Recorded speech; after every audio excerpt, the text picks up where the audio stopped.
Bueno, ¿inscribirse a qué, profesora? Tarde. ¿Cómo, perdón? ¿Certificados de que, perdón, haya entrado tarde a la clase? De asistencia para Ah, quienes están listo. participando. Perfecto, gracias. Claro, No, estas por- charlas además van a tener certificado de asistencia. Sobre todo además para los externos, digamos, los que no están en el curso, para los que están en el curso también, perdón. Bueno, ya está grabando, ¿no? Sí, perfecto. sí. Bueno, ¿cómo andan? Buenas noches, los saludo formalmente y las saludo a todas. Hoy iniciamos el primero de los encuentros que ya es una rutina en nuestra materia. Generalmente, más o menos al final de cada cursada, dejamos un espacio de 2 o 3 clases y generalmente invitamos a docentes, a investigadoras o investigadores que trabajan trabajen, mejor dicho, temas vinculados al derecho penal y a la criminología, ¿no? Para escucharlos, para intercambiar y demás. Y en esta oportunidad, el primero de estos temas va a ser desarrollado por el querido amigo José Daniel Cesano, que es, además de ser un gran jurista, magistrado, digamos, de tener mucha experiencia y trayectoria judicial, es un gran investigador, un gran historiador de historia del derecho, historia de las prisiones, de criminología en particular, y va a presentar un tema que tiene mucho que ver con lo que hablamos en varias de las clases de la materia, que es esta relación a veces tensa, a veces armónica, pero siempre muy intensa entre el derecho penal y la criminología, sobre todo teniendo en cuenta la influencia de la criminología positivista en nuestro país, ¿no? Un tema que se debatió largamente, es un tema de discusión permanente en la historiografía, y bueno, José Daniel es un especialista en todos estos temas y va a ser un gusto escucharlo y les propongo que después de su presentación hagamos las preguntas, los comentarios. Así que yo te agradezco, Daniel, realmente es un placer siempre escucharte, tenerte y bueno, te escuchamos muy atentamente. Bueno, muchas gracias. El agradecido soy yo por la invitación de Hernán y por supuesto a todos ustedes que están presentes. Yo había pensado, para dar un orden a esta charla, partir básicamente de algunos de los presupuestos que ha tenido el positivismo criminológico italiano, luego tratar el problema de la recepción y focalizarme fundamentalmente en aquellos aspectos en donde puede haber quedado una impronta del positivismo criminológico y, por otro lado, sintetizar cuáles fueron los principales argumentos y de dónde surgieron esos argumentos para interpelar al positivismo criminológico en la doctrina penal argentina. Con ese cometido, entonces, es bueno partir de una caracterización del positivismo criminológico. Y en esto me parece importante hacer una advertencia preliminar. Cuando nosotros estamos hablando de una escuela científica, hay que ser conscientes en el sentido que estas ideas de una escuela científica no pueden ser sobrevaloradas desde el punto de vista de un lugar a una intemporalidad cerrada y autosubsistente, sino que las ideas van evolucionando, van dentro de una concepción, van a veces dialogando entre los distintos autores que conforman esa doctrina, en este caso la doctrina italiana del positivismo criminológico, y luego se particulariza también por los fenómenos de recepción. Pero también, más allá de esta advertencia general, también sería un error pensar que no existen algunos puntos en común en estas concepciones del positivismo criminológico italiano. Sobre todo teniendo en cuenta la última etapa de Lombroso, en donde el médico veronés aparecía más permeable a las críticas de Fermi. Entonces, con esta observación general, me parece que es importante partir de esta caracterización. Lo que en primer lugar caracterizaba al positivismo criminológico es su metodología experimental, es decir, un método de análisis, de observación, de inducción del fenómeno delictivo, en donde a partir de allí la criminología comenzó a pretender al menos adquirir cierto estatus científico. En segundo lugar, también es importante tener en cuenta que el positivismo criminológico parte de un determinismo causal. La criminalidad para esta concepción es la manifestación de patología individual que a veces puede atribuirse también a causas sociales. Esta postura, evidentemente, altera la tesis de la doctrina criminalista clásica italiana, me refiero fundamentalmente al pensamiento de Carrara, porque justamente las concepciones carrarianas partían de la idea del libre albedrío. Aquí, en cambio, la escuela positiva rechaza la tesis de que los individuos se caracterizan ante todo por una capacidad de decisión y creatividad y pone en diálogo el determinismo causal con el fenómeno delictivo. Son estos problemas patológicos que posee el autor del delito, son estos condicionamientos sociales que lo llevan al delito y que lo conducen inexorablemente a él. El tercer aspecto que es importante mencionar en el positivismo criminológico es que concebía el comportamiento delictivo como una desviación de la normalidad, debido justamente a un componente patológico de carácter individual que estaba en el sujeto. El delincuente, entonces, es un ser anormal, determinado al delito, con lo cual esta doctrina concluye rechazando el concepto mismo de imputabilidad penal, también defendido por los criminalistas clásicos. En cuarto lugar, es importante tener presente que para el positivismo criminológico, el delito se lo explica a partir de diversos factores. En primer lugar, factores de corte antropológico, sobre todo en las primeras obras de Lombroso, pero también factores físicos y sociales. Los factores antropológicos se refieren a la misma constitución orgánica del sujeto, a su constitución psíquica y, en particular, a sus características personales. Por el contrario, los factores de carácter sociales aparecen vinculados más con la educación, con determinados vicios sociales, llamados en la terminología del positivismo así, como el alcoholismo, o incluso con problemas mismos de la constitución familiar. Finalmente, en esta breve caracterización, insisto, muy sintética porque estoy seguro que ya ha sido materia de análisis particular durante el cursado, la escuela positiva va a reemplazar el concepto de pena retributiva por un sistema de medidas de prevención con fines justamente de profilaxis criminal.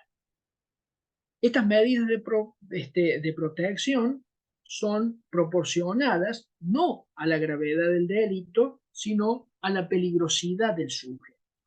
Y acá aparece este concepto de peligrosidad como componente esencial de la concepción del positivismo criminológica y una peligrosidad respecto de la cual la sociedad está llamada a defenderse con estas medidas de carácter preventivo.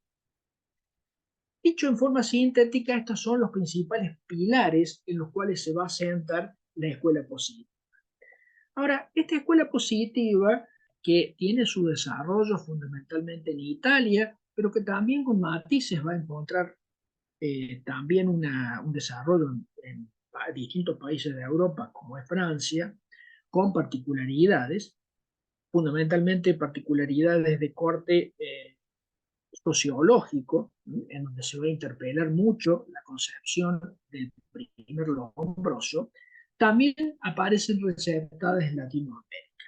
Y aquí, indudablemente, la historiografía encuentra claramente una disputa, porque mientras algunas investigaciones de gran mérito, como fueron, por ejemplo, la Rosa de Olmo, en la década del 80, que hablaban de una recepción muy fuerte, actualmente aparecen interpeladas por otras concepciones historiográficas de diversos autores que dicen, bueno, hay que particularizar y hay que ver cómo se produce esta recepción, porque no es correcto afirmar que esta recepción se produce en forma acrítica.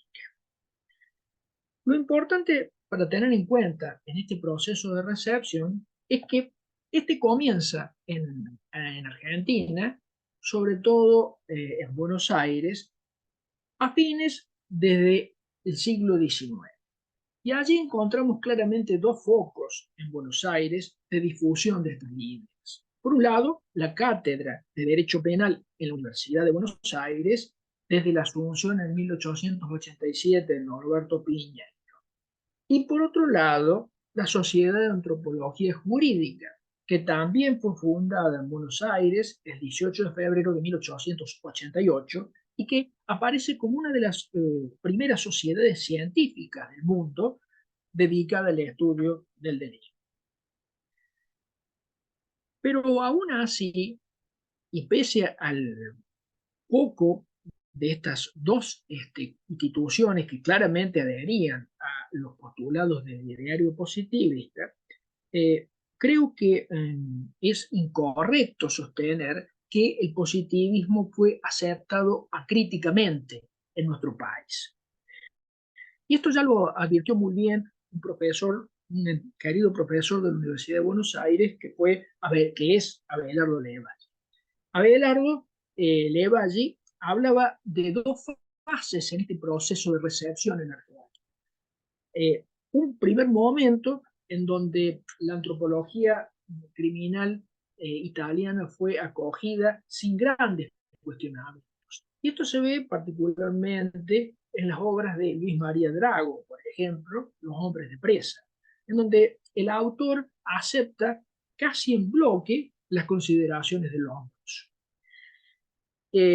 Y matizamos nuestra afirmación en el sentido de que Drago las acepta casi en bloque porque hay algunas discrepancias que plantea Drago respecto a la teoría del hombroso, por ejemplo, el atavismo, que no lo acepta Drago. Pero lo cierto es que la mayoría de los postulados que hemos mencionado recién aparecen claramente en la obra de Drago. Lo mismo sucede también con algunos trabajos del profesor catedrático de Derecho Penal, Norberto Piñero, sobre todo en su obra de 1888, Problemas de Criminalidad. Allí el autor, sin renunciar a la idea de represión, coincide con las premisas de la escuela positiva respecto a su creencia en que la solución de la problemática social del delito debe buscarse en la prevención, fundada en el conocimiento verdadero y profundo de las causas de la delincuencia y de las leyes sociológicas y psicológicas que la rigen. A su juicio, la sociología criminal habría hecho grandes adquisiciones y extendía cada vez más sus dominios. Por eso se podía llegar, dice García Piñero, a prevenir enteramente el delito en unos casos o a minorarlo en otros mediante los llamados por Ferri sustitutivos penales, que eran estas medidas preventivas de las que le hablé yo recién.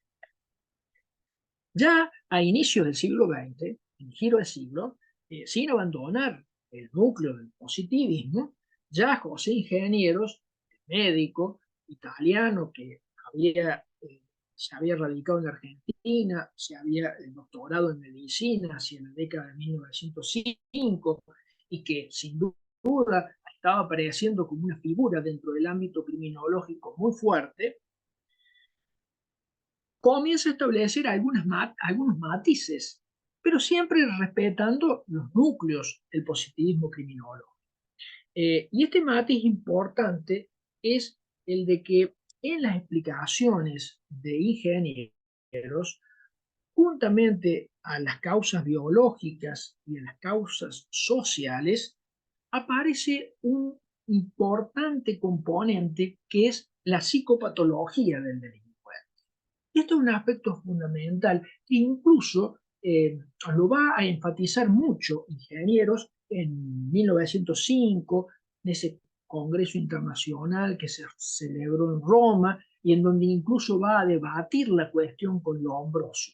De hecho, Ingenieros, como lo ha demostrado muy bien Plotkin en su libro o en su biografía sobre ingenieros a partir de las cartas que ha ido recibiendo y escribiendo a lo largo de su vida, muestra una tendencia de ingenieros muy particular, que es la de ser un gran estratega de su propia carrera. Y esta idea de ponerse en disputa con el mismo positivismo criminológico italiano, en la misma Italia, y con la misma presencia de autores como Lombroso y Ferri en ese congreso de 1905, estableciendo o enfatizando este concepto de la causa o de la explicación psicopatológica del delito, muestra como una figura diferenciada. Pero insisto, esta diferenciación es una diferenciación de matiz, porque indudablemente las grandes ideas de Ingenieros, las grandes ideas fuerza, siguen siendo o compartiendo con conceptos básicos del positivismo criminológico. Me he referido a Buenos Aires, pero también el positivismo criminológico se proyectó por distintas universidades del país. Y este es el caso, por ejemplo, de lo que ocurrió en la provincia de Córdoba con su universidad, en donde el catedrático de Derecho Penal era Moyano Gacitúa. Moyano Gacitúa, Cornelio Moyano Gacitúa, fue una figura muy influyente en Córdoba. Compartió o dividió su vida en dos actividades: la cátedra universitaria y la magistratura. En el ámbito de la magistratura, Cornelio Moyano Gacitúa comenzó como juez federal, luego cuando se creó la Cámara Federal fue nombrado fiscal de la Cámara Federal de Córdoba y finalmente llega a la Corte Suprema de Justicia de la Nación y en la cátedra es una persona que ejerció la titularidad de la cátedra de Derecho Penal por largos años en la Universidad Nacional. Y además tuvo una gravitación importante en los procesos de reforma de nuestro país, porque también fue Moyano Gacitúa uno de los redactores del proyecto de 1906, proyecto que fue muy importante en nuestra génesis legislativa, no tanto por el proyecto en sí, sino por la crítica que de él hizo un jurista que fue el catamarqueño Herrera. Esto es muy importante porque esta crítica que va a hacer Julio Herrera después va a ser tomada en cuenta por Moreno cuando en 1916 comienza la redacción del proyecto de Código Penal que finalmente va a epilogar en la sanción del Código de 1921 vigente a partir del 22, que es el que nos rige toda la pena. Moyano Gacitúa es una figura particular porque si bien es cierto que comparte con el positivismo criminológico muchos temas de la agenda, como por ejemplo el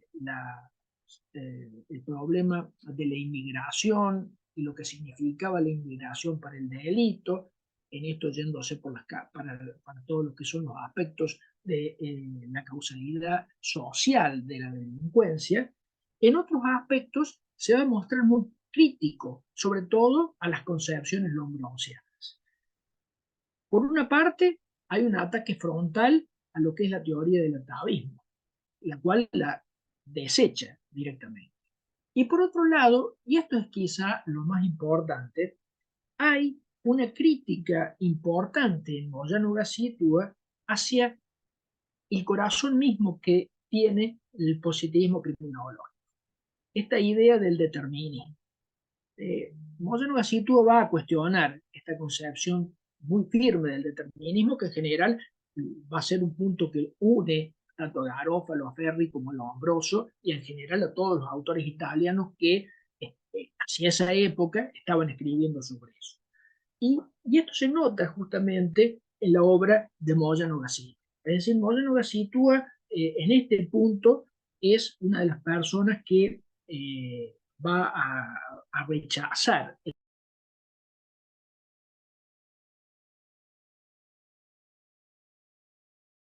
Caso de Moyano Gacitúa, Ah, y, perfecto. bueno, y ahí se cortó. De Moyano, ¿verdad? Sí, de Moyano y de estas cuestiones que yo les comentaba recién a la gente que poco a poco también el positivismo argentino empieza a incorporar conceptos que se podrían después ver traducidos en el Código Penal, digamos, ¿no? Esta influencia aparente o no entre el positivismo y el derecho penal. Sí, sí, sí. Adelante, José. Bueno, disculpen a todos por esta falla tecnológica. Les comentaba entonces de esta situación de Moyano Gacitúa, fundamentalmente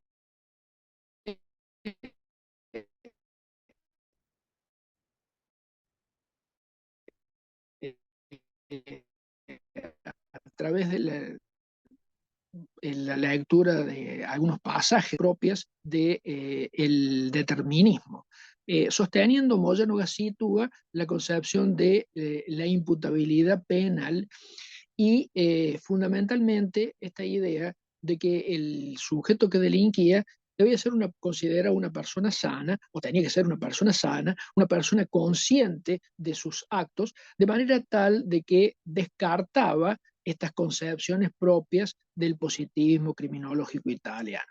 Esto se nota, lo decía, no solamente en el libro de 1905, que mencioné yo, La delincuencia argentina, sino incluso en una obra anterior que era una obra de carácter escolar y que era el manual de cátedra que había redactado Moyano Gacitúa para su cátedra en la Universidad Nacional de Córdoba, que era el curso de ciencia criminal.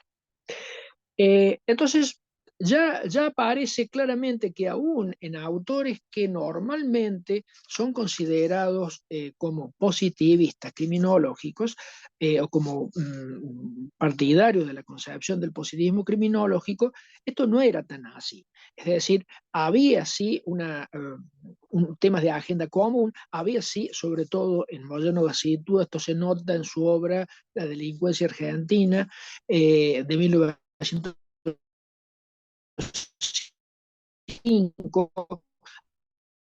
a concepciones vinculadas con los factores psicológicos, con los factores sociológicos, a los conceptos de Perry, sobre todo, existía, sí, algunos aspectos, concepciones del positivismo criminológico.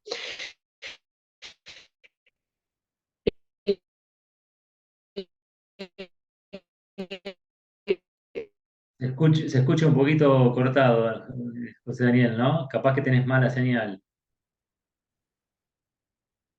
Y esto, si se advertir en otros autores, un segundito, me voy a trasladar a otro lado. Claro, más cerca del router. Sí.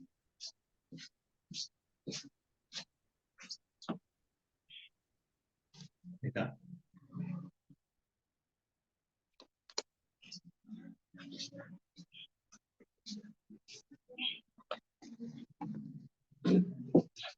Bueno, ¿ahora se me escucha mejor?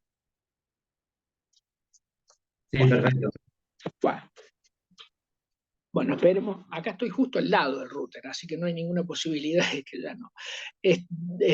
Bueno, entonces les decía básicamente esta idea de que ya dentro aún de quienes siguen las concepciones del positivismo, había algunas disidencias claras, como es Moyano Gacitúa. Pero también estas disidencias se notan en algunos juristas que van a realizar tareas de análisis sobre proyectos de código. Ya mencioné recién que Moyano Gacitúa había participado en 1906 en el proyecto de código penal, proyecto que tenía una afiliación positivista, más allá de que los autores habían tratado de decir de que el código no iba a ser, de que un código no era un espacio, una arena para la disputa de doctrinas científicas, pero lo cierto es que poseía instituciones propias del positivismo. Y con motivo de ese código,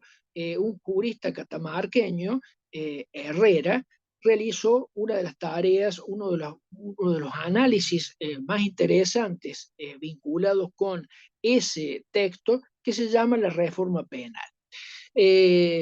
Bueno, hay trabajos, bibliografía historiográfica que se ocupa de la obra de Herrera, entre ellas un trabajo del doctor Núñez, que analiza juntamente con la participación legislativa y la crítica que tuvo Herrera con relación a la reforma penal de 1903, desde su puesto de senador hasta la obra de la reforma penal que años después realiza con relación a este proyecto de 1906. Y menciono el caso de Herrera porque Herrera va a ser uno de los autores que justamente van a presentar un parecer absolutamente respetuoso, o más que respetuoso, de acuerdo con el Código de 1921, el Código Moreno.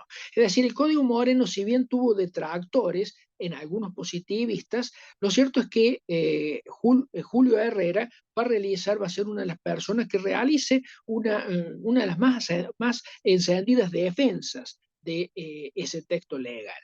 Esto lo muestro también para poder visibilizar que más allá de que existía en la República Argentina una clara recepción de las ideas del positivismo, había, por una parte, algunos autores que, aun cuando eran positivistas en sus concepciones, cuestionaban fuertemente algunos de los postulados centrales, como el caso de Moyano Gacitúa, en donde se nota más una proximidad a la escuela criminológica francesa, y además había juristas que se dedicaban a estudiar aspectos de la ley, cosa que el positivismo criminológico en general desdeñaba.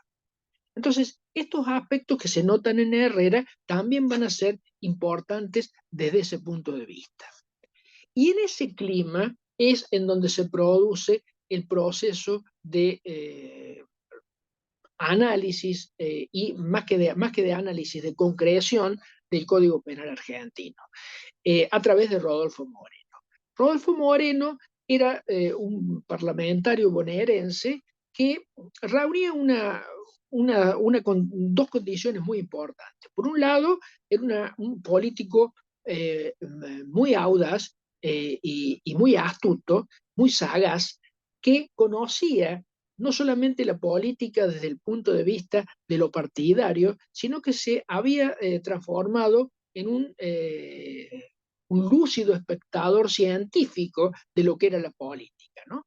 Entonces, esto es importante tenerlo en cuenta porque Moreno es una persona que pertenece al Partido Conservador bonaerense y que iba a estar en contra de justamente el partido gobernante.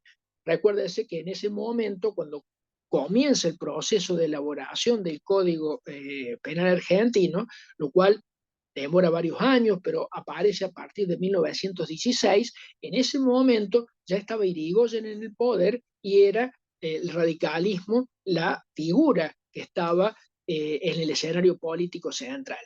Y Moreno aparecía como una figura crítica al radicalismo, como una figura que evidentemente estaba en disonancia con muchas de las ideas que tenía Hipólito Yrigoyen. E incluso es interesante este dato. Hipólito Yrigoyen tenía una muy mala relación con el Congreso, es decir, la primera gobernación de Yrigoyen, la primera presidencia de Yrigoyen, se caracteriza con prácticamente una situación de ausencia de diálogo con el Congreso.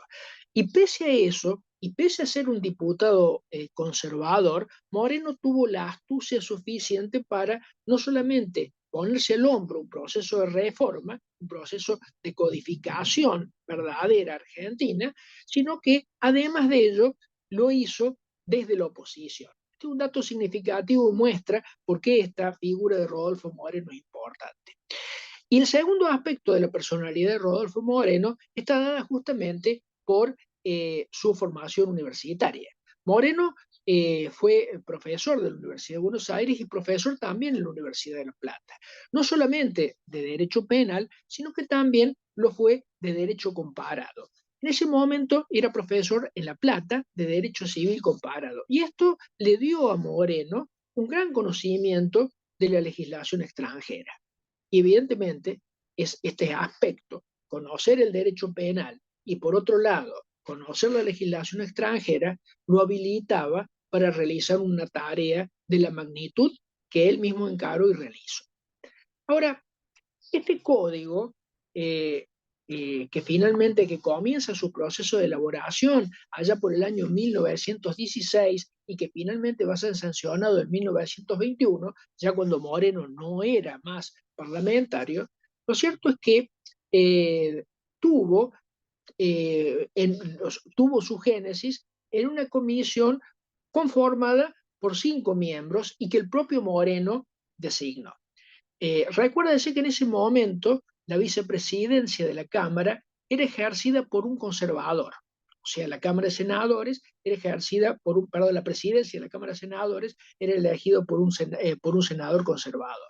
Entonces, Moreno se acerca a la presidencia de la Cámara y le propone formar una comisión con el objeto, perdón, Cámara de Diputados, con el objeto de que se comenzara a debatir un código penal.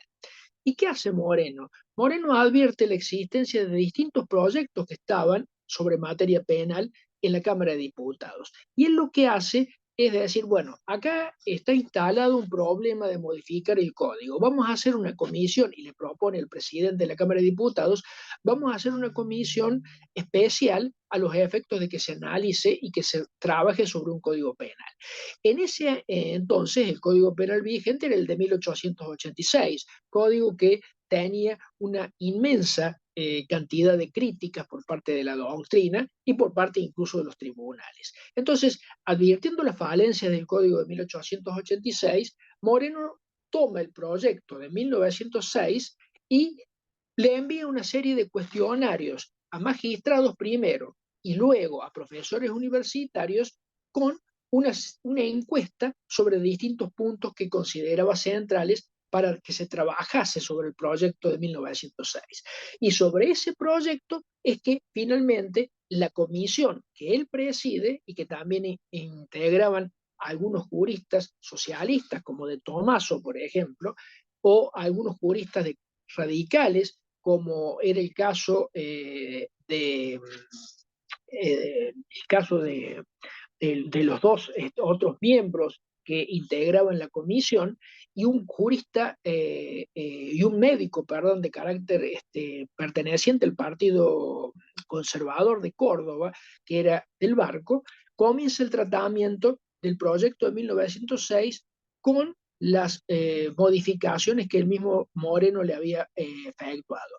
A partir de allí, Moreno hace un trabajo muy unido con el pensamiento muy unido con la labor de Tomaso, el socialista, y también con la incidencia de dos juristas. Por un lado, Herrera, el que ya hablé recién con la reforma penal, que era la persona que más conocía este proyecto de 1906 y que más había trabajado sobre él, criticándolo y mostrando los distintos aspectos que eran positivos. Y también con otra figura jurídicamente relevante que era Obarrio. Entonces, se juntan distintos miembros de la comisión y elaboran finalmente el proyecto de Código Penal que va a sancionar a diputados y que después del trámite parlamentario por el Senado y con 2 informes, el primero de Ángel Rojas y después de una segunda comisión, va a ser el que se va a sancionar porque el proyecto de Senado es girado a diputados y como por ser Cámara de origen, impone su criterio y finalmente es el que es sancionado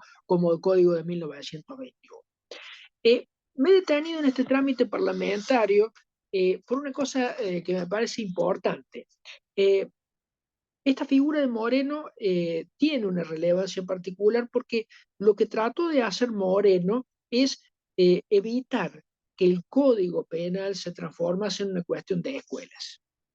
advirtiendo claramente que los proyectos anteriores habían tomado, más allá de lo que decían en sus exposiciones de motivos, habían tomado una indudable postura frente a las concepciones del positivismo criminológico, es decir, incorporando diversas instituciones.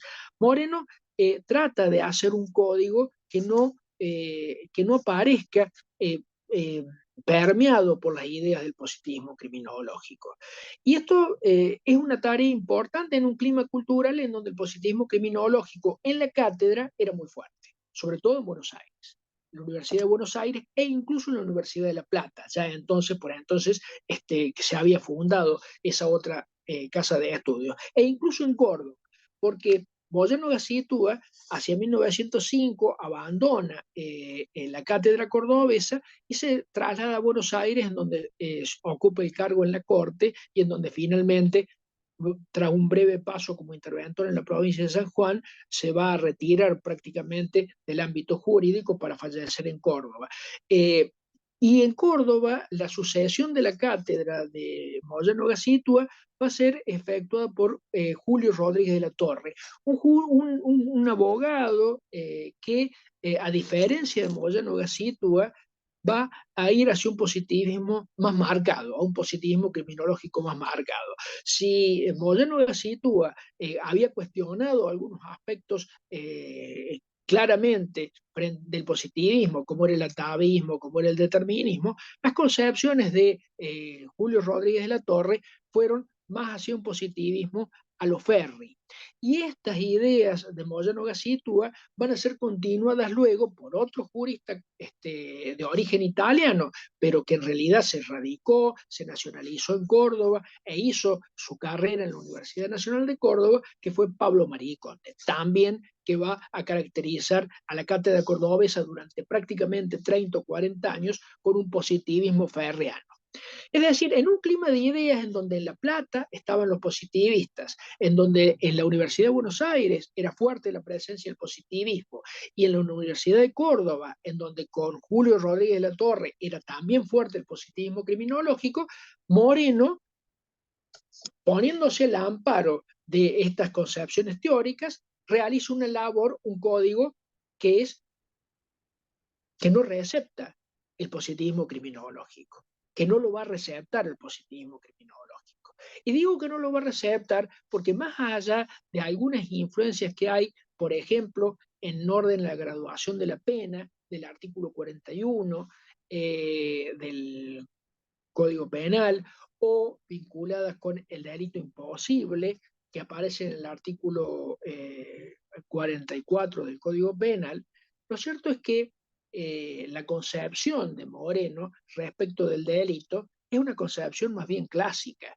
en donde la imputabilidad penal tiene un componente fuerte importante.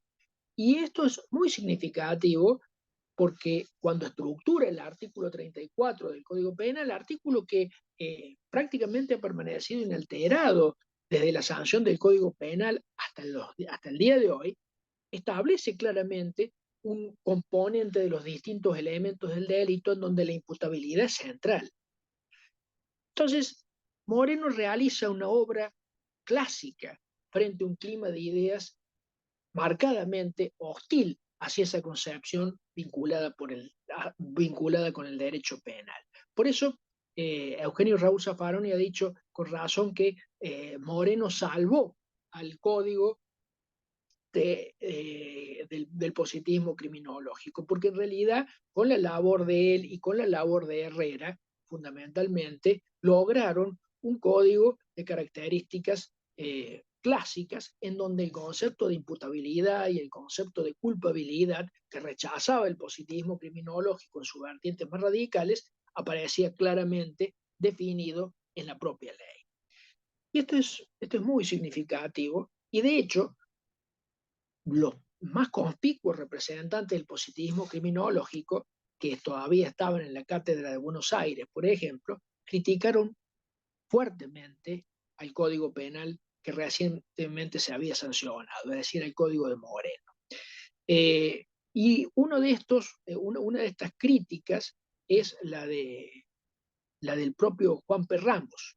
Juan Ramos, que era uno de los titulares, uno de los catedráticos de Derecho Penal en la Universidad de Buenos Aires, criticó fuertemente esta ley. En realidad, no solamente Ramos lo hizo, también lo hizo Eusebio Gómez. Eusebio Gómez también criticó este aspecto y hay un pasaje, un texto de Gómez en donde este autor muestra claramente sus principales aspectos de censura al Código Penal recientemente sancionado. Dice Eusebio Gómez, sus autores no pudieron sustraerse a la preocupación de que las leyes de tal índole deben apartarse del rigor de los principios sustentados por las escuelas extremas. Pero cuando una escuela científica ha triunfado, y se refería al positivismo criminológico, ya no se puede hablar de preconceptos, sino de conceptos, puesto que sus conclusiones tienen el valor de tales, y como tales pueden cimentar un código. Una revisión del Código Penal argentino aparece hoy como necesaria. Moreno, su gran propulsor, no deja de reconocerlo con ecuanimidad que lo honra. Y otro autor también que originariamente va a tener una relevancia importante en la República Argentina, que era un jurista español, republicano, que finalmente se va a exilar en la Argentina, pero antes de su exilio, en unos viajes académicos que realizó hacia Buenos Aires, también caracterizó este código como neoclásico. Me refiero a don Luis Jiménez de Azúa. Lo caracterizó este código en un juicio bastante severo. Dice textualmente Jiménez de Azúa, es un tímido documento de tendencia político-criminal, lindante con el neoclasicismo, cuya construcción técnica, a pesar de sus muchos defectos, es estimable. Carece a menudo de las reglas indispensables para guiar al juez y en las definiciones de los tipos legales que suelen adolecer de descuido. Faltan a veces los más indispensables requisitos. O sea, los autores de la época no van a mirar con mucho respeto al proyecto que había realizado Moreno y lo hacen fundamentalmente por esta concepción crítica que es no haber adherido a los postulados del positivismo. Vuelvo a decir, la estructura que hay del delito en los artículos 34 y 35 del Código Penal argentino, que es el mismo Código de Moreno, hacen ver claramente que el concepto de delito es un concepto que se basa en la imputabilidad y que se basa en la culpabilidad. Entonces, ya desde este aspecto es posible ver que el código aparecía como opuesto al ideario del positivismo criminológico. Insisto, hay algunas instituciones que van a tener algún concepto de esta idea, como es en la individualización de la pena, el rol de la peligrosidad, o por ejemplo, en el caso del artículo 53 del Código Penal, que establecía la reclusión, la reclusión por tiempo indeterminado como accesoria a la última condena en los casos de una multirreincidencia, que van a ser caracterizados como pena de relegación por algunos juristas y que evidentemente también aparecía como emparentada con algunas ideas del positivismo. Pero en lo estructural, en lo nodal, que es el concepto del delito, es un concepto esencialmente jurídico que establece la imputabilidad y que respeta el principio de culpabilidad. Entonces, esto es un logro, evidentemente, que tiene Moreno por las connotaciones con que elaboró este proyecto. Pero ¿qué va a pasar mientras tanto? Mientras tanto tenemos que, por un lado, la legislación positiva va señalando este aspecto. Pero ¿qué pasaba en la academia? ¿Qué pasaba en la enseñanza del derecho penal? La enseñanza del derecho penal, como he enunciado yo recién, iba o se mantenía dentro de los cánones del positivismo criminológico. Esto va a ser así hasta el año de 1926, porque en el año de 1926 va a existir una importante tarea de un jurista que había nacido en España, pero que había venido de muy pequeño a Córdoba y que va a ser el primero que se enfrente seriamente con el positivismo criminológico. Me refiero a Sebastián Soler. Soler había nacido en Cataluña y había venido muy chico a Córdoba y había hecho sus estudios de abogacía y su doctorado finalmente en la Universidad Nacional de Córdoba.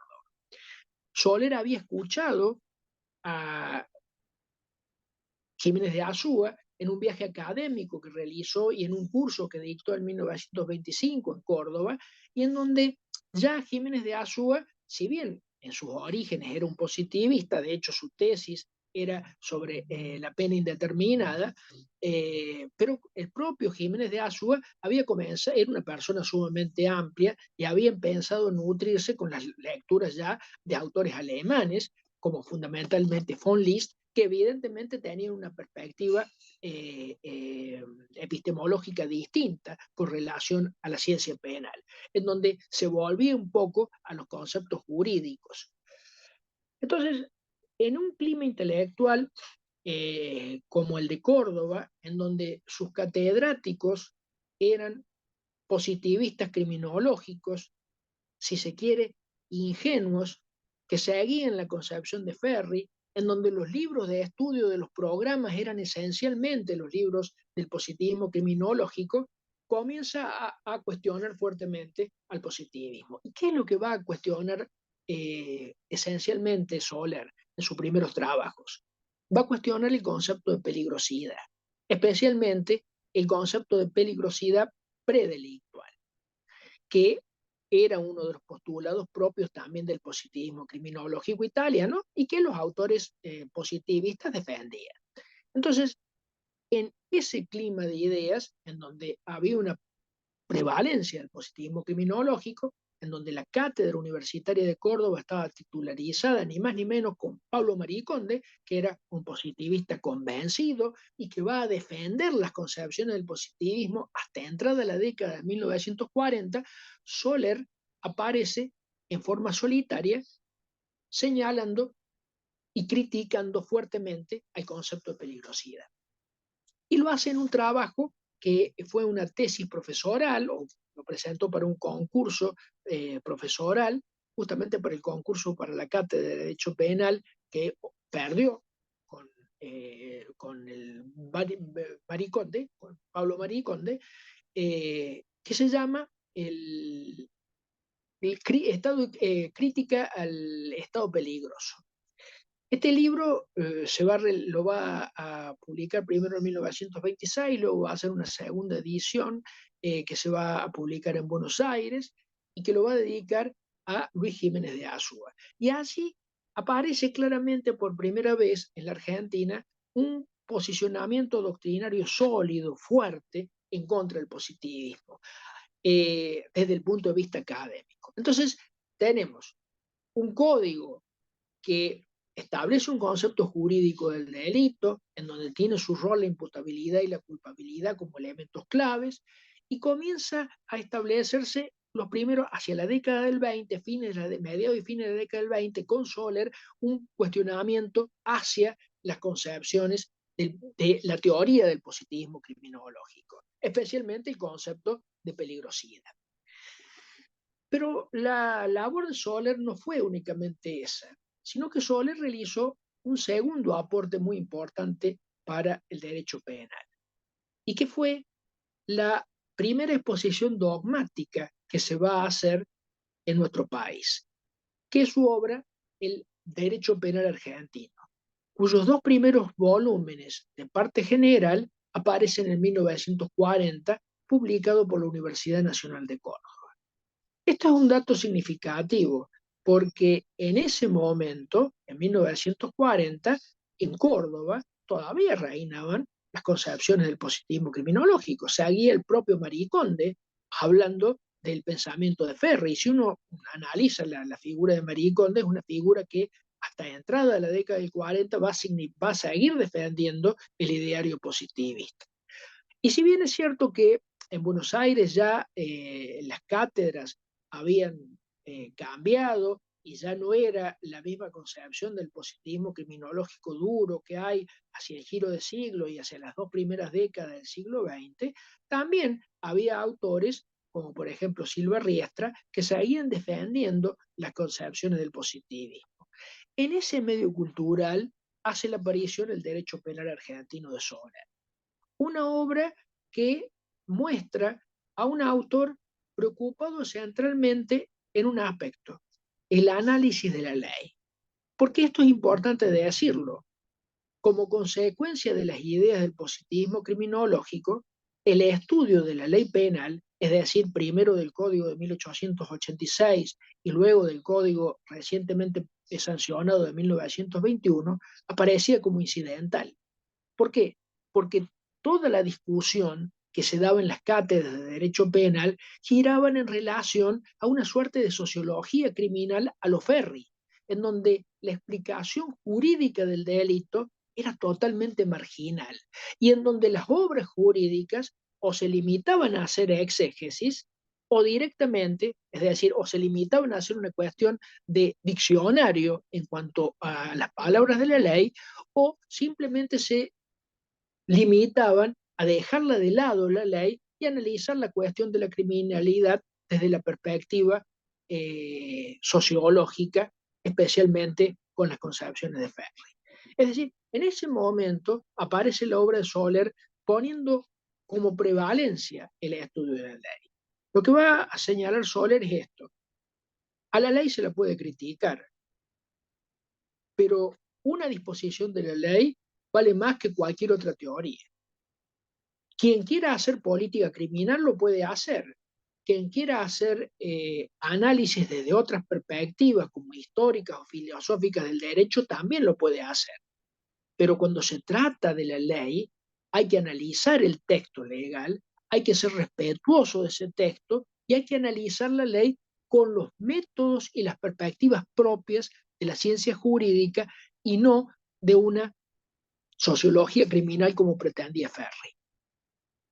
¿Y en qué se basa Soler? ¿Sobre qué base va a trabajar Soler? Básicamente con distintos aspectos que tuvo en su formación, a lo largo de su formación, y que él rescata y que va a volcarse luego en el libro Derecho Penal Argentino de 1940. Por un lado, la influencia de la escuela técnica italiana, la escuela técnica jurídica italiana, con Rocco a la cabeza.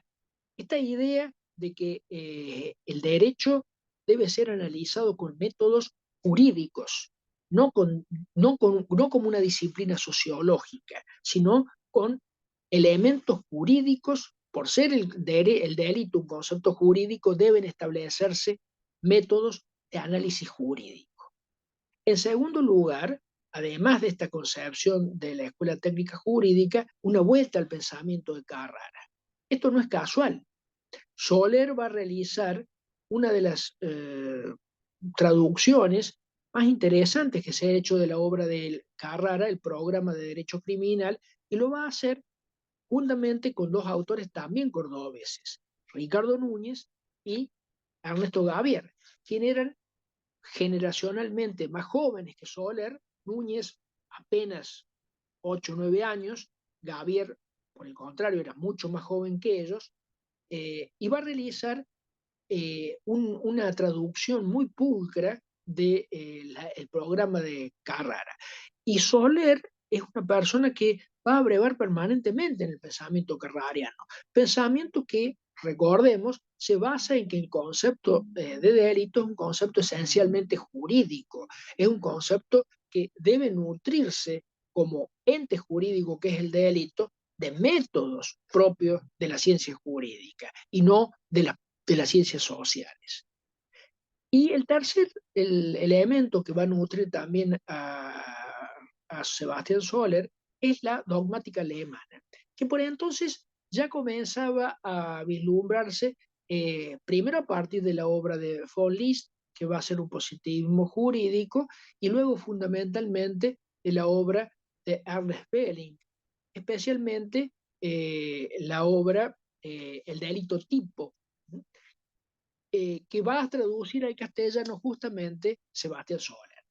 Esta tarea de traducción que realiza Sebastián Soler de la obra de Carrara, que la obra de Carrara ya estaba, sin duda, ya había otras traducciones de Carrara por parte, por ejemplo, de Jiménez de Azúa, pero que Soler va a encarar nuevamente, y también esta traducción de obras alemanas, especialmente de la obra de Belling, lo pone en contacto con un mundo de ideas jurídicas que no habían ingresado todavía, por supuesto, a Córdoba, que seguía aferrada en esta idea del positivismo ingenuo de Ferri. Y tiene la particularidad, la obra de Soler, de nutrirse de todos estos elementos, y a partir de allí comienza la primera elaboración dogmática en el derecho penal argentino. Y esto es importante también, porque si hay algo que caracteriza a Soler, y me parece que es importante mencionarlo también aquí, es que fruto de este positivismo criminológico persistente que había en Argentina, es su desconfianza hacia la criminología. Fundamentalmente porque la criminología aparecía de las concepciones del positivismo criminológico. Entonces, esto hizo que Soler apareciera con una concepción contraria a la criminología, incluso cuestionando su propio estatuto epistemológico. Siendo la criminología no es una ciencia, la criminología es una hipótesis de trabajo, la criminología es un saber que se nutre de diversos perspectivas científicas, y que no puede ser considerada como una ciencia en sí. Y esto se nota en distintos trabajos que Soler va a producir, no solamente en el derecho penal argentino de la década del 40, sino antes, incluso en el año 1929, en algunos trabajos que publicó justamente en contrapunto con Pablo Marí Conde, que obviamente defendía esta concepción del positivismo criminológico. Entonces, esto es interesante porque esto explica, por lo menos en el ámbito de Córdoba, a cierta resistencia hacia las concepciones criminológicas y hacia la indagación criminológica. En Córdoba, la criminología durante muchos años fue una disciplina que no se cultivó. Los principales cultores de la criminología en Córdoba aparecen recién en la década de 1960, con los trabajos de la tesis doctoral de Luis Marco del Pont, que en realidad no es una tesis criminológica, sino es una tesis vinculada con el sistema penitenciario. Pero tenía sí algunas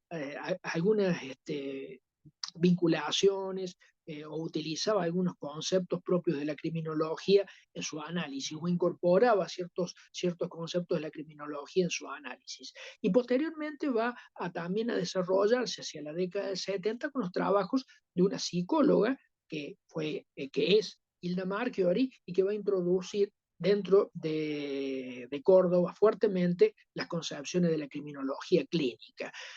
Pero hasta la década de los años 70 o fines del 60, donde comienzan estas primeras incursiones criminológicas, en Córdoba no va a haber ningún desarrollo ni ninguna obra general vinculada a la criminología. Y de hecho, hasta el día de hoy, en Córdoba, la criminología no es materia de grado. La criminología es una materia alternativa, o optativa, como se llama en el plan de estudios nuestro, y no aparece, repito, como una materia de grado. Esto se explica, vuelvo a decir, desde mi punto de vista, sobre todo la reacción que hay en Córdoba, este silencio que hay con relación al saber criminológico hasta fines de la década del 60, por esta crítica fuerte, por esta crítica que hace Soler a todas estas ideas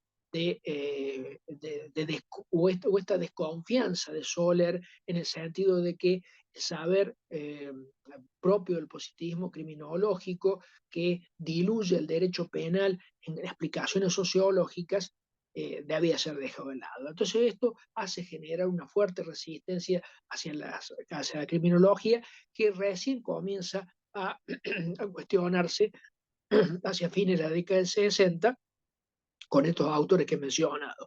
Hilda Marchiori desde la psicología clínica, y Luis Marcondes Pont del derecho penitenciario, o del análisis del sistema penitenciario, que hasta ese momento también aparecía como algo totalmente relegado. Yo de esta manera lo que he tratado fundamentalmente de mostrar es esta evolución, ¿no?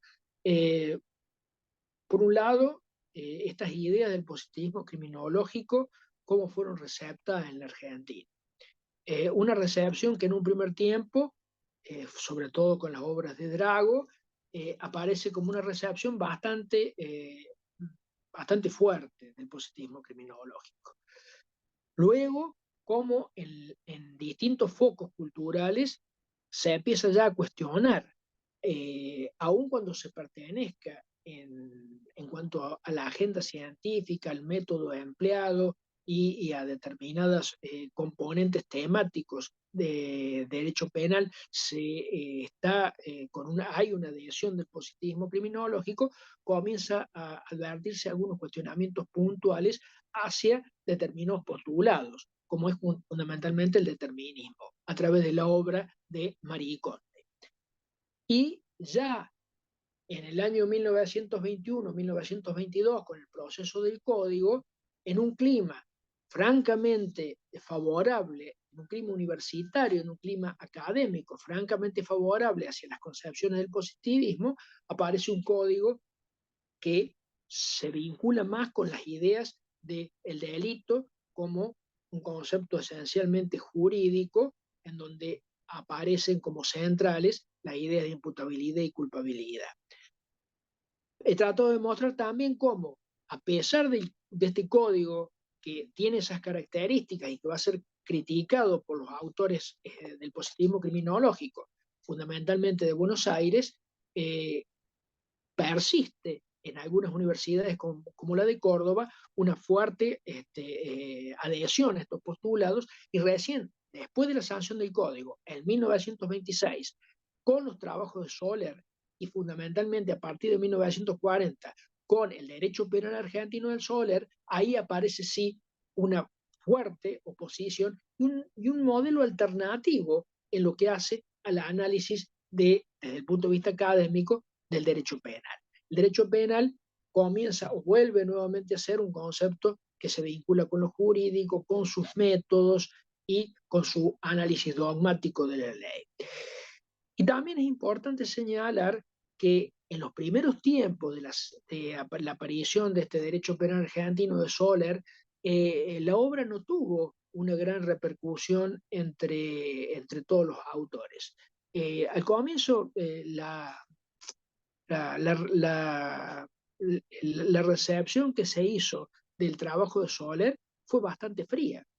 Enrique Bacigalupo comenta que apenas aparecida la reunión, en la edición de 1940, prácticamente hubo pocos comentarios con respecto a la obra de Soler, y deben pasar varios años, y sobre todo el recambio generacional de algunas cátedras en la Universidad de Buenos Aires y luego en la Universidad de Córdoba, para que se vuelva para que esta concepción del delito como concepto jurídico analizado con métodos jurídicos vuelva hoy a instaurarse tal como ahora hoy lo conocemos, con las distintas evoluciones que ha tenido, por supuesto, la dogmática, y que ha pasado desde un positivismo jurídico a una concepción normativista, a una concepción finalista o a una concepción funcionalista de la teoría del delito, de cuños esencialmente germánicos.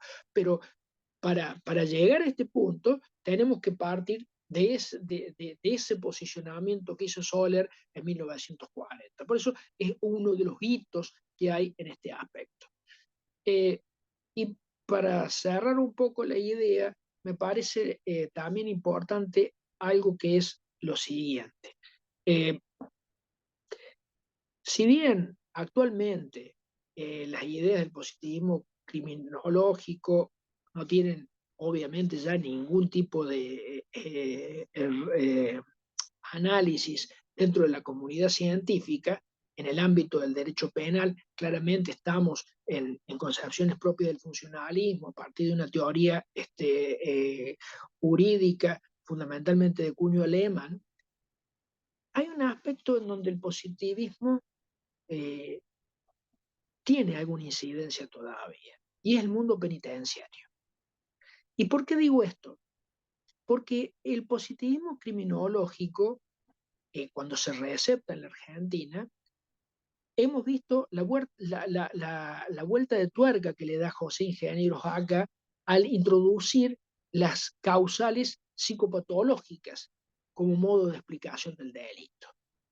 Y esto fue llevando a la instauración de las cátedras dentro de las facultades de psicología a cátedras que se van a vincular con los posicionamientos de la criminología clínica. Y la criminología clínica, en ciertos aspectos, por supuesto, no quiere decir que sea lo mismo que el positivismo criminológico, pero en ciertos aspectos aparece como heredera de estas ideas del positivismo criminológico. Entonces, este tema es importante. ¿Por qué? Porque ¿dónde tienen su anclaje cultural las concepciones de la criminología clínica? En las escuelas de psicología. Con la profesionalización de la psicología comienza a formarse una serie de graduados que van a tener esa concepción.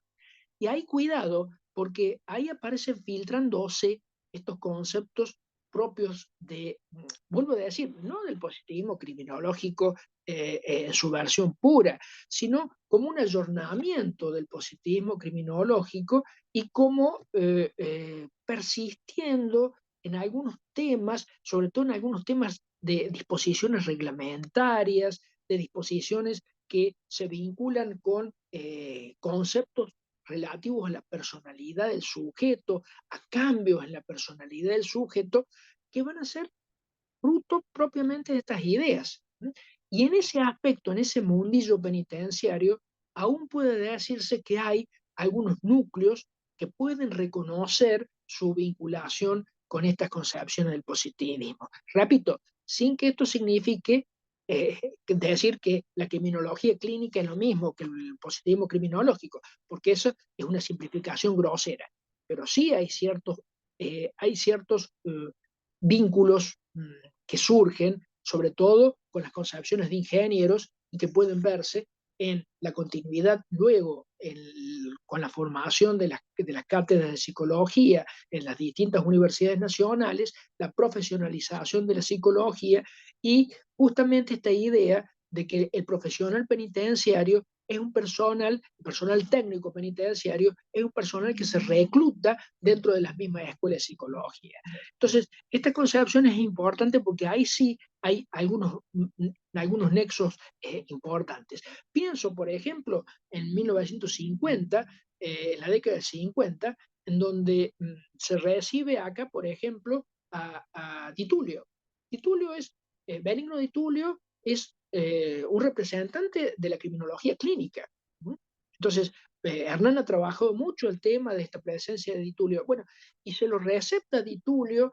De hecho, cuando viene a la Argentina, Di Tullio, además de llevárselo a la Universidad de Córdoba, en donde expone sobre distintos temas, también es recibido por Petinato y se lo nombra director del Instituto de Criminología honorario. Es decir, hay una figura, hay una presencia de esta criminología clínica que después va a seguir vigente años después cuando se profesionaliza el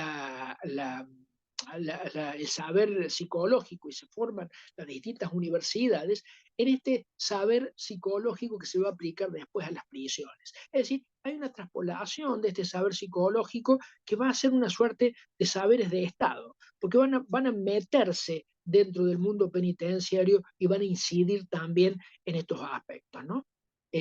Por cierto, con todas las particularidades que esto tiene y las especificaciones que esto tiene. Bueno, he tratado, no sé si estamos en hora, no sé, Hernán, para dejar ya para ir cerrando este aspecto y quedar abierto a las preguntas, comentarios, críticas que puedan hacer, ¿no?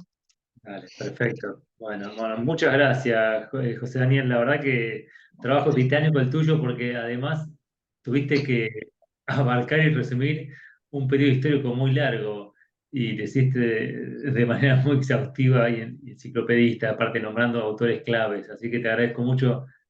Obviamente todos aprendimos mucho. Yo en particular siempre disfruto mucho escuchándote. Queda poco tiempo, lamentablemente. Nosotros queremos ser rigurosos con la hora de cátedra, pero a mí se me ocurren miles de preguntas sobre esto. Hay dos dimensiones que te quiero mencionar, José Daniel, no vamos a tener tiempo de desarrollarlas, pero por ahí una de las dos me gustaría que dijeras algo. Primero tiene que ver con esto que decías vos, ¿no?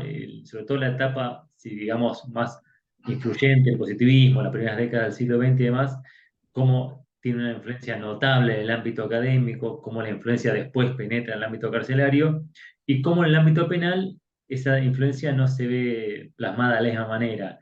Entonces, las razones por las que esto sucedió, yo sé que son muy discutibles, pero es interesante pensar en eso, ¿no? ¿Por qué en el ámbito penal, básicamente en la codificación penal y en la aplicación de la ley penal, no fue tan influyente el positivismo en su época de apogeo?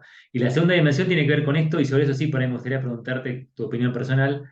¿Cómo fue el grado de influencia de estas ideas, sobre todo, insisto, en esta época de apogeo, a la hora de las sentencias, digamos, ¿no? A la hora de impartir sentencias condenatorias, sobre todo de los jueces penales, si se utilizaban estos argumentos a la hora de impartir pena, o también fue bastante reacio el sistema de justicia penal a estas ideas en su parte práctica, digamos, ¿no? ¿Cómo la pensás vos, Daniel? Bueno, muchas gracias. Son dos preguntas muy interesantes. Eh, por un lado, la primera pregunta, es decir, o la primera reflexión tuya, en el sentido de cuáles son las razones por las cuales sí hay una introducción del positivismo criminológico en la cuestión carcelaria y cómo aparece como refractaria a el ámbito de la ciencia jurídico-penal y en el ámbito del código. Eh, la pregunta me parece que puede ser, se le puede dar dos tipos de enfoque. Por un lado, en orden al código, al código de 1921. Sin duda que eso se debió exclusivamente a la labor de Moreno. Yo creo que esa es la explicación central. Moreno era consciente de que todos los proyectos anteriores habían fracasado y que la Argentina no se había dado todavía un verdadero código penal, porque el código de 1886, vuelvo a decir, sí era un código para todo el país, pero era un código que estaba con muchos defectos, con muchos problemas.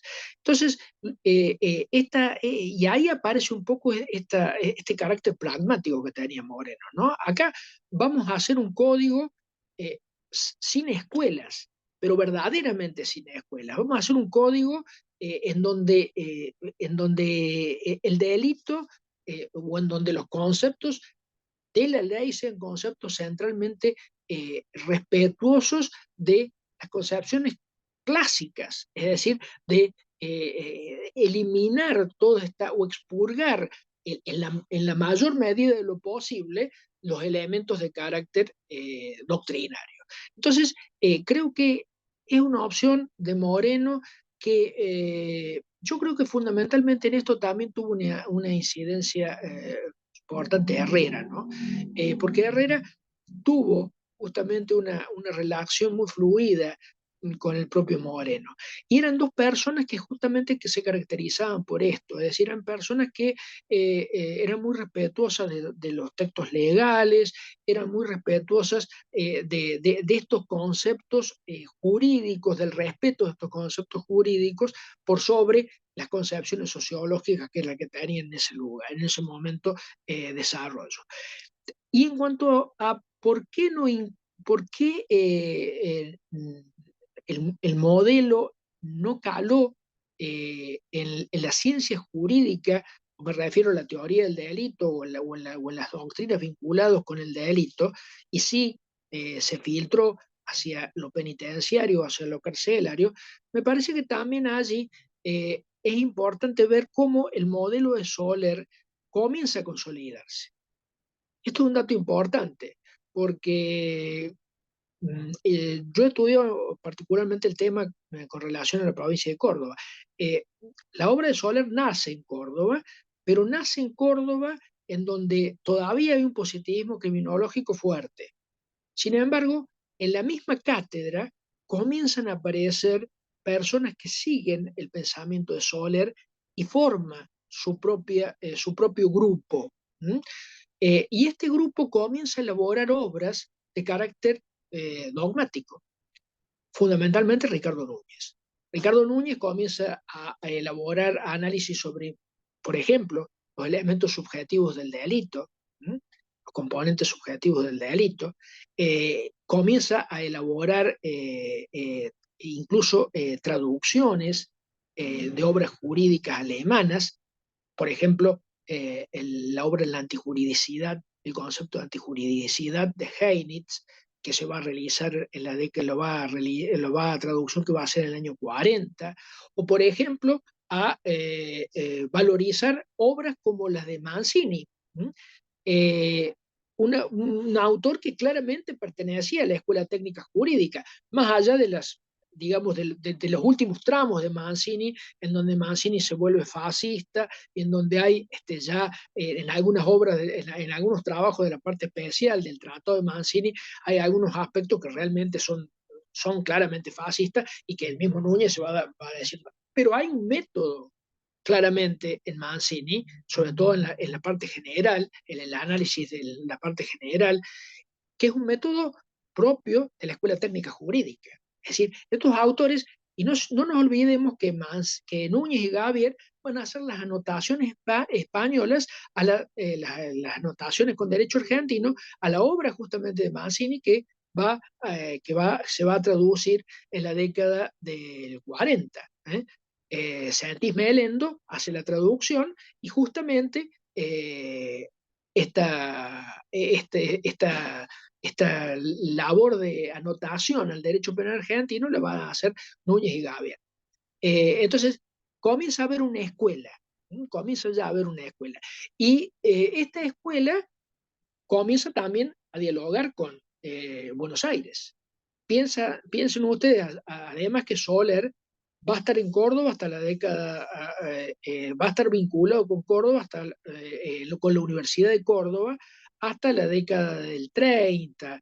Después Soler se va a trasladar a Santa Fe, en donde va a ocupar un cargo en la Cámara de Apelaciones de Rosario, y ya después se va a Buenos Aires. Entonces ya aparece una figura de Soler en Buenos Aires, aparecen las figuras de Fontán Balestra y de otros autores que van volcándose hacia esa nueva forma de hacer el derecho penal, y eso es lo que va a generar el derecho penal que nosotros, o por lo menos yo, que ya tengo mis años, estudié en la universidad y que sigue ahora evidentemente estudiándose con una concepción dogmática, cosa que no pasó con el positivismo, con el tema carcelario, en donde a mí me parece que ahí el punto de conexión está dada por esta vinculación que hay entre el positivismo criminológico, la criminología clínica y la profesionalización de la psicología.